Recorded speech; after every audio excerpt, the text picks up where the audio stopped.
So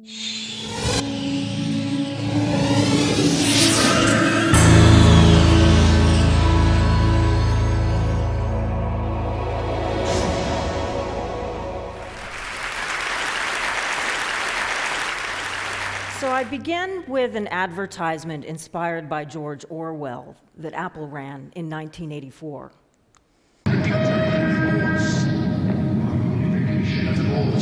Is more powerful a weapon than any fleet or army on earth. We are one people, with one will, one resolve, one cause. Our enemies shall talk themselves to death, and we will bury them with their own confusion. We shall prevail. On January 24th, Apple Computer will introduce Macintosh. And you'll see why 1984 won't be like 1984. So the underlying message of this video remains very powerful even today. Technology created by innovative companies will set us all free. Fast forward more than 2 decades, Apple launches the iPhone in China and censors the Dalai Lama app, along with several other politically sensitive applications at the request of the Chinese government for its Chinese App Store. The American political cartoonist Mark Fiore also had his satire application censored in the United States because some of Apple's staff were concerned it would be offensive to some groups. His app wasn't reinstated until he won the Pulitzer Prize. The German magazine Stern, a news magazine, had its app censored because the Apple nannies deemed it to be a little bit too racy for their users.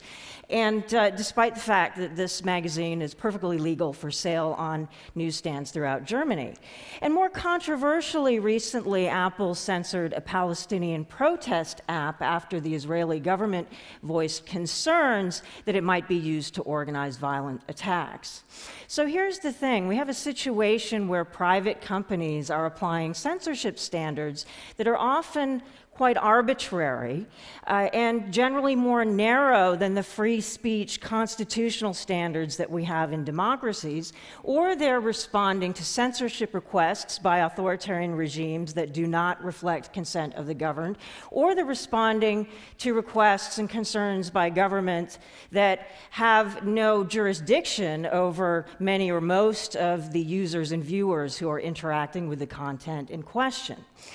So here's the situation. In the pre-internet world, the sovereignty over our physical freedoms, or lack thereof, was controlled almost entirely by nation states. But now we have this new layer of private sovereignty in cyberspace, and their decisions about software coding, engineering, design, terms of service all act as a kind of law that shapes what we can and cannot do with our digital lives. And their sovereignties, cross-cutting, globally interlinked, can in some ways challenge the sovereignties of nation states in very exciting ways, but sometimes also act to project and extend it at a time when control over what people can and cannot do with information has more effect than ever on the exercise of power in our physical world.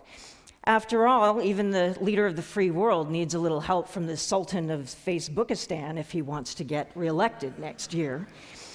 And these platforms were certainly very helpful to activists in Tunisia and Egypt this past spring and beyond, as Wael Ghonim, the Google Egyptian executive by day, secret Facebook activist by night, famously said to CNN after Mubarak stepped down, "If you want to liberate a society, just give them the internet."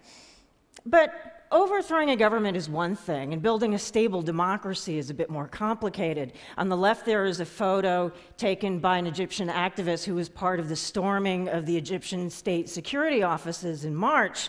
And many of the agents shredded as many documents as they could and left them behind in piles.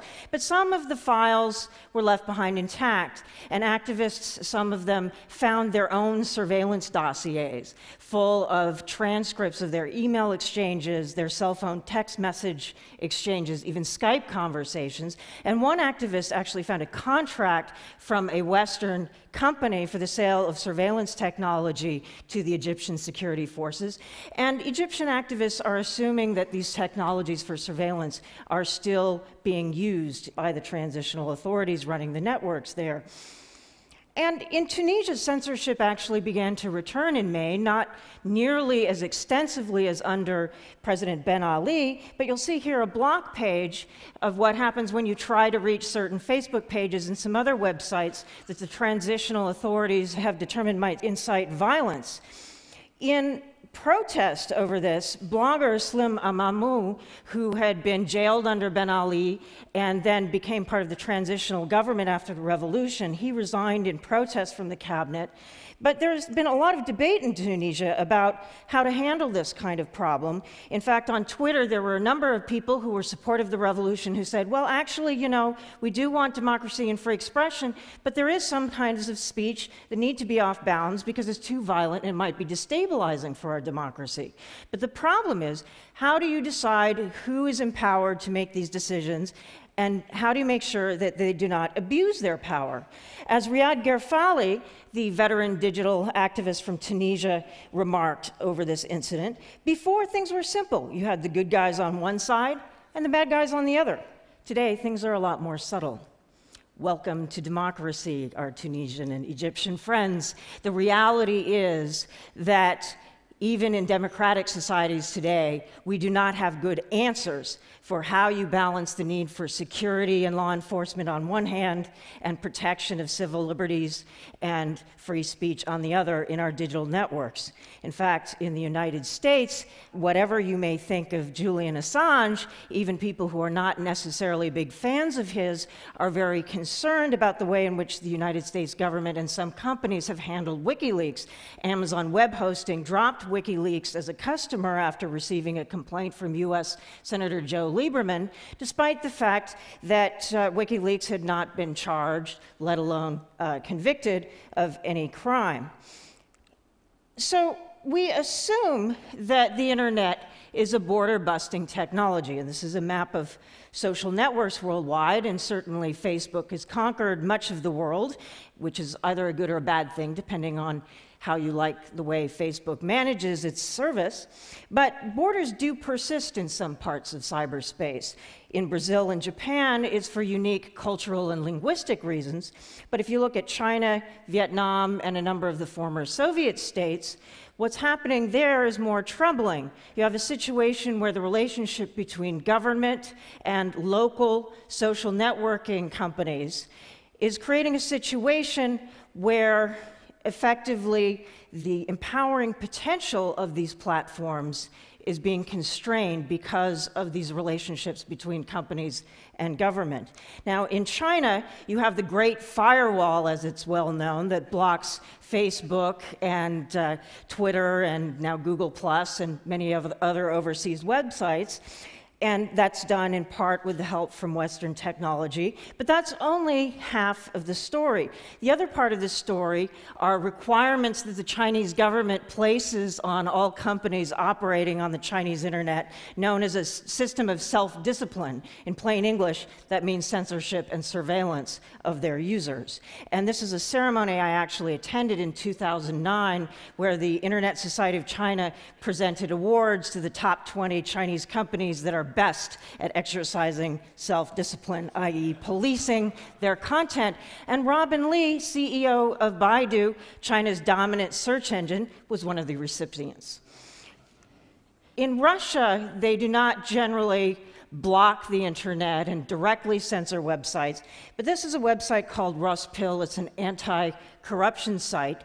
And earlier this year, there was a troubling incident where people who had made donations to Rospil through a payments processing system called Yandex Money suddenly received threatening phone calls from members of a nationalist party who had obtained details about donors to Rospil through members of the security services who had somehow obtained this information from people at Yandex Money. This has a chilling effect on people's ability to use the internet to hold government accountable. So we have a situation in the world today where in more and more countries, the relationship between citizens and governments is mediated through the internet, which is comprised primarily of privately owned and operated services. So the important question, I think, is not this debate over whether the internet is going to help the good guys more than the bad guys. Of course, it's going to empower whoever is most skilled at using the technology and best understands the internet in comparison with whoever their adversary is. The most urgent question we need to be asking today is how do we make sure that the internet evolves in a citizen-centric manner? Because I think all of you will agree that the only legitimate purpose of government is to serve citizens. And I would argue that the only legitimate purpose of technology is to improve our lives, not to manipulate or enslave us. So the question is, we know how to hold government accountable. We don't necessarily always do it very well, but we have a sense of what the models are politically and institutionally to do that. How do you hold the sovereigns of cyberspace accountable to the public interest when most CEOs argue that their main obligation is to maximize shareholder profit? And government regulation often isn't helping all that much. You have situations, for instance, in France, where President Sarkozy tells the CEOs of internet companies, we are the only legitimate representatives of the public interest, but then he goes and champions laws like the infamous 3 strikes law that would disconnect citizens from the internet for file sharing, which has been condemned by the UN Special Rapporteur on freedom of expression as being a disproportionate violation of citizens' right to communications, and has raised questions among civil society groups about whether some political representatives are more interested in preserving the interests of the entertainment industry than they are in defending the rights of their citizens. And here in the United Kingdom, there's also concern about a law called the Digital Economy Act that's placing more onus on private intermediaries to police citizen behavior. So what we need to recognize is that if we want to have a citizen-centric internet in the future, we need a broader and more sustained internet freedom movement. After all, companies didn't stop polluting groundwater as a matter of course, or employing 10-year-olds as a matter of course, just because executives woke up one day and decided it was the right thing to do. It was the result of decades of sustained activism, shareholder advocacy, and consumer advocacy. Similarly, governments don't enact intelligent environmental and labor laws just because politicians wake up one day. It's the result of very sustained and prolonged political activism that you get the right regulations and that you get the right corporate behavior. We need to make the same approach with the internet. We also are going to need political innovation. 800 years ago, approximately, the barons of England decided that the divine right of kings was no longer working for them so well, and they forced King John to sign the Magna Carta, which recognized that even the king, who claimed to have divine rule, still had to abide by a basic set of rules. This set off a cycle of what we can call political innovation, which led eventually to the idea of consent of the governed, which was implemented for the first time by that radical revolutionary government in America across the pond. So now we need to figure out how to build consent of the networked, and what does that look like? At the moment, we still don't know, but it's going to require innovation that's not only going to need to focus on politics, on geopolitics, but it's also going to need to deal with questions of business management, investor behavior, consumer choice, and even software design and engineering. Each and every one of us has a vital part to play in building the kind of world in which government and technology serve the world's people and not the other way around.